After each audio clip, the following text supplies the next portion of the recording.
ನ್ಯೂಸ್ವರೆಗೆ ಮತ್ತೊಮ್ಮೆ ಸ್ವಾಗತ. ನಾವು ಎರಡು ವಿಚಾರಗಳ ಬಗ್ಗೆ ಚರ್ಚೆ ಮಾಡ್ತಾ ಇದ್ದೀವಿ. 4 ವರ್ಷದಿಂದ ಕತ್ತಲೆ ಕೋಪದಲ್ಲಿದ್ದಂಥ ಹೇಮಾವತಿ ಬಗ್ಗೆ ಇದ್ರ ಬಗ್ಗೆ ನಾನು ನಂತರ ಚರ್ಚೆ ಮಾಡ್ತೀನಿ.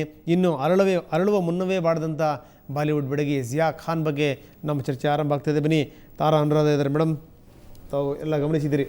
ನಾನು ಆರಂಭದಲ್ಲಿ ಒಂದು ಮಾತನ್ನು ಹೇಳಿದೆ.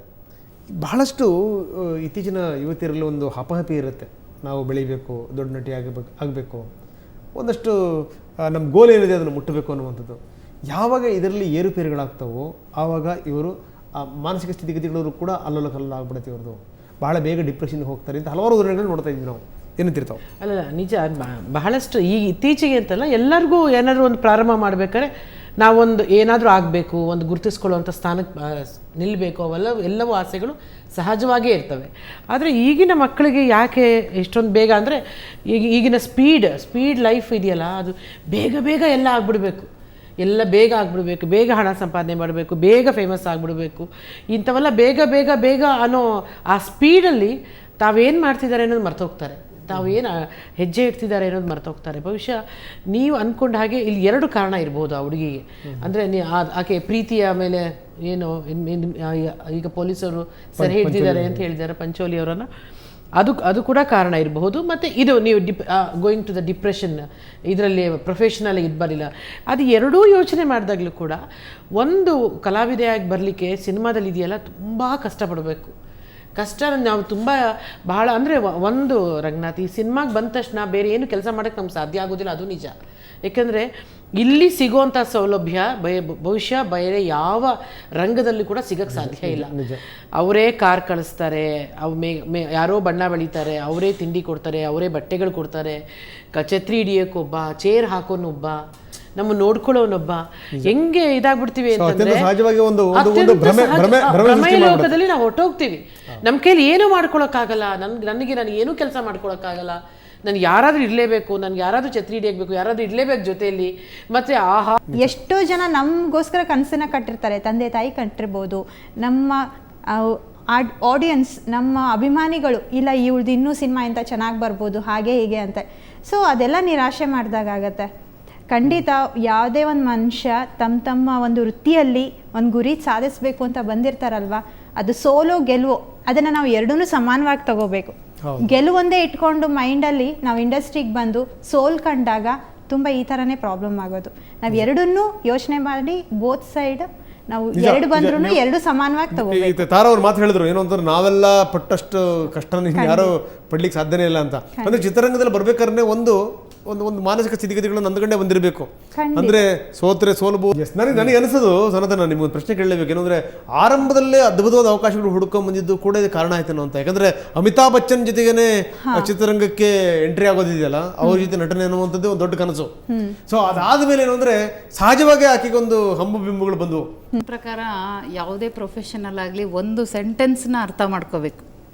ಏನಂದರೆ human wants are unlimited, but the means to satisfy are very limited. ಅದನ್ನು ತಿಳ್ಕೊಂಡ್ಬಿಟ್ರೆ ನಾವು ದಿನನಿತ್ಯ ಮಾಡೋದೆಲ್ಲ ಸಾಧನೆನೇ ಅಂತ ತಿಳ್ಕೊಬೇಕಾಗುತ್ತೆ.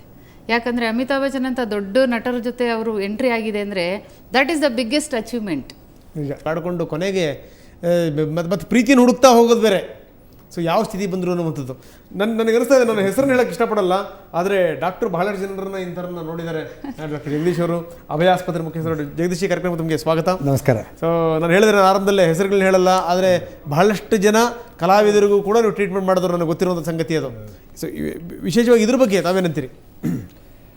ಆತ್ಮಹತ್ಯೆ ಕಲಾವಿದರಿರ್ಬೋದು, ಸೆಲೆಬ್ರಿಟೀಸ್ ಇರ್ಬೋದು, ಎಲ್ಲರಲ್ಲೂ ಒಂದೇ. ವೈಜ್ಞಾನಿಕವಾಗಿ ಜನಸಾಮಾನ್ಯರಲ್ಲಿ ಏನು ಆತ್ಮಹತ್ಯೆ ಪರ್ಸೆಂಟೇಜ್ ಇರುತ್ತೋ ಅಷ್ಟೇ ಪರ್ಸೆಂಟೇಜ್ ಅವರಲ್ಲೂ ಇರುತ್ತೆ. ಇದು ಮೊದಲನೇದು. ಎರಡನೇದು, ಈ ಸೆಲೆಬ್ರಿಟೀಸ್ ಅಂತ ಏನು ಹೇಳ್ತೀವಿ ನಾವು, ಅವರು ಸ್ವಲ್ಪ ಪಬ್ಲಿಕ್ ಸ್ಕ್ರೂಟಿನಿ ಮತ್ತು ಮೀಡಿಯಾ ಸ್ಕ್ರೂಟಿನಿಗೆ ಹೆಚ್ಚಾಗಿ ಒಳಗಾಗ್ತಾರೆ. ಅವ್ರು ಬಂದರೆ ಸುದ್ದಿ, ಬರೆದಿದ್ರೆ ಸುದ್ದಿ, ಹೋದರೆ ಸುದ್ದಿ, ಹೋಗಲಿಲ್ಲ ಅಂದರೆ ಸುದ್ದಿ. ಇದರಿಂದ ಏನಾಗುತ್ತೆ, ಕಾನ್ಸ್ಟೆಂಟ್ ಪ್ರೆಷರ್ ಇರುತ್ತೆ. ಇದು ಎರಡನೇದು. ಮೂರನೇದು, ಈ ಡಿಪ್ರೆಷನ್ ಅನ್ನೋ ಕಾಯಿಲೆ ಬಗ್ಗೆ ನಾವೆಲ್ಲ ಚರ್ಚೆ ಮಾಡ್ತಾಯಿದ್ದೀವಿ. ಅದಕ್ಕೆ 2 ಕಾರಣಗಳಿರ್ತವೆ. ಒಂದು, ಸನ್ನಿವೇಶ, ನೀವು ಹೇಳ್ದಂಗೆ ಅವಕಾಶ ವಂಚಿತರಾಗಿರ್ಬೋದು, ಅಥವಾ ಸಂಬಂಧದಲ್ಲಿ ಬ್ರೇಕಪ್ ಆಗಿರ್ಬೋದು, ರಿಲೇಷನ್ಶಿಪ್ ಬ್ರೇಕಪ್ ಆಗಿರೋದಿರ್ಬೋದು. ಈ ರೀತಿಯಾದಂತಹ ನೂರಾರು ಕಷ್ಟಗಳು ಒಮ್ಮೆಗೆ ಬಂದಾಗ ಅದನ್ನು ಸಹಿಸೋಕ್ಕಾಗದೆ ಆತ್ಮಹತ್ಯೆಗೆ ಬಲಿಯಾಗೋದು. ಅಥವಾ ಈ ರೀತಿಯಾದಂತಹ ಸನ್ನಿವೇಶಗಳಲ್ಲಿ ಎಂಡೋಜಿನಸ್ ಡಿಪ್ರೆಷನ್ ಅಂತ ಹೇಳ್ತೀವಿ. ಆ ಡಿಪ್ರೆಷನ್ಗೆ ಹೋದಾಗ ಏನಾಗುತ್ತೆ, ಇದು ಬಹಳ ವೈಜ್ಞಾನಿಕವಾಗಿ ಅದನ್ನು ಮುಖ್ಯವಾಗಿ ಕಾಣಿಸ್ಕೊಳ್ಳೋದು ಅಸಹಾಯಕತೆ. ನನ್ನ ಕೈಯಲ್ಲಿ ಇದು ಸಹಿಸೋಕ್ಕಾಗಲ್ಲ. ಆಮೇಲೆ ಹೆಲ್ಪ್ಲೆಸ್ನೆಸ್, ಆಮೇಲೆ ವರ್ತ್ಲೆಸ್ನೆಸ್, ನಾನು ನಿಷ್ಪ್ರಯೋಜಕಗಳು ಹೋಗಬೇಕು ಅಂದರೆ ಇದು ಒಂದು ತಪ್ಪು ಅನ್ನೋದಕ್ಕಿಂತ ಹೆಚ್ಚಾಗಿ ನಾವೇನು ಹೇಳ್ತೀವಿ, it's A CRY for help. ಯಾವುದೋ ಒಂದು ಅಸಹಾಯಕತೆಯಿಂದ ನಾನು ಅದಕ್ಕೆ ಹೋಗ್ತಾ ಇದ್ದೀನಿ ವಿನಃ ನನ್ನ ಫಸ್ಟ್ ಚಾಯ್ಸ್ ಅದಲ್ಲ. ಸೊ ನಾವು ನೋಡೋ ದೃಷ್ಟಿ ಬದಲಾಗಬೇಕಾಗುತ್ತೆ. ಯಾರೊಬ್ಬರು ಆತ್ಮಹತ್ಯೆಗೆ ಪ್ರಯತ್ನ ಪಟ್ಟರೆ it's A CRY for help, ನನ್ನ ಕೈಯಲ್ಲಿ ಆಗದೇ ಇರೋದ್ರಿಂದ ಅಸಹಾಯಕತೆಯಿಂದ ನಾನು ಹಂಗೆ ಮಾಡಿದ್ದೀನಿ. ಇಲ್ಲೂ ಅಷ್ಟೇ, ಎಲ್ಲೋ ಒಂದು ಕಡೆ ಆ ಡಿಪ್ರೆಷನನ್ನು ಗುರುತಿಸದೆ ಈ ಮಟ್ಟಕ್ಕೆ ಹೋಯ್ತಾ. ಎರಡನೇದು, ಸಾಮಾನ್ಯವಾಗಿ ಈ ಸೆಲೆಬ್ರಿಟೀಸು ಏನಾಗುತ್ತೆ, ಆತ್ಮಹತ್ಯೆ ಮಾಡ್ಕೊಬೇಕು ಅಂತ ಒಂದು ತೀರ್ಮಾನವನ್ನು ತೆಗೆದುಕೊಂಡಾಗ ಯಾವುದೇ ರೀತಿ ನಾನು ಪುನಃ ಬದುಕಿರಬಾರ್ದು ಅನ್ನೋ ರೀತಿಯಲ್ಲಿ ಸಂಪೂರ್ಣಗೊಳಿಸ್ಕೊತಾರೆ. ವೆಸ್ಟರ್ನ್ ಸೊಸೈಟಿನಲ್ಲಿ ನಾವು ಸೆಲೆಬ್ರಿಟೀಸ್ ನೋಡಿದಾಗ, ಆ್ಯಕ್ಟರ್ಸು, ಕಲಾವಿದರು ನೋಡಿದಾಗ ಸಾಮಾನ್ಯ ಗನ್ ಶಾಟ್ ಇಂಜುರಿ, ಹೆಡ್ ಇಂಜುರಿನಲ್ಲಿ, ನಮ್ಮಲ್ಲಿ ಈ ರೀತಿ ಯಾವುದೇ ಕಾರಣಕ್ಕೂ ಕೈಗೆ ಸಿಗಬಾರ್ದು ಈ ರೀತಿಯಾಗಿ ಮಾಡ್ಕೊಂಡಿರ್ತಾರೆ. ಆದ್ದರಿಂದ ಮಾನಸಿಕ ರೋಗ ಮತ್ತು ವ್ಯಕ್ತಿತ್ವ, ಕೆಲವು ವ್ಯಕ್ತಿತ್ವದಲ್ಲಿ ಏನು ಅಂತಂದರೆ ಅಂದ್ಕೊಂಡಿದ್ದ ತಕ್ಷಣ ಆಗಿಬಿಡಬೇಕು, ಆಗಲಿಲ್ಲ ಅಂತಂದಾಗ ಎಕ್ಸ್ಟ್ರೀಮ್ ಅಸಹಾಯಕತೆ. ಸೊ ಆ ಕ್ಷಣದಲ್ಲಿ ಏನು ಮಾಡ್ಕೊತಾರೆ ಅನ್ನೋದು. ಇದ್ರ ಜೊತೆಗೆ ಸಾಂದರ್ಭಿಕ ಬ್ರೇಕಪ್ ಆಫ್ ರಿಲೇಷನ್ಶಿಪ್ ಇರ್ಬೋದು, ಮತ್ತೊಂದಿರ್ಬೋದು, ಮತ್ತು ಅವರು ಬೆಳೆದು ಬಂದ ವಾತಾವರಣ ಇವೆಲ್ಲ ಬದಲಾಗಿದೆ. Because she has come from a different culture to India. ಇಲ್ಲಿ ಆಕೆಗೆ ಅಂದ್ಕೊಂಡಿದ್ದಂತಹ ಸಹಾಯ ಸಿಕ್ತೋ ಸಿಗಲಿಲ್ಲೋ ಗೊತ್ತಿಲ್ಲ. ಎಸ್ ಡಾಕ್ಟರ್ ಜಿ, ಮತ್ತಷ್ಟು ನಾನು ನಿಮ್ಮ ಜೊತೆ ಚರ್ಚೆ ಮಾಡ್ತೀನಿ. ಸೊ ಇನ್ನಷ್ಟು ಮಾತಾಡೋಣ, ಅದಕ್ಕಿಂತ ಮೊದಲು ಮತ್ತೊಮ್ಮೆ ಪುಟ್ಟ ವಿರಾಮ.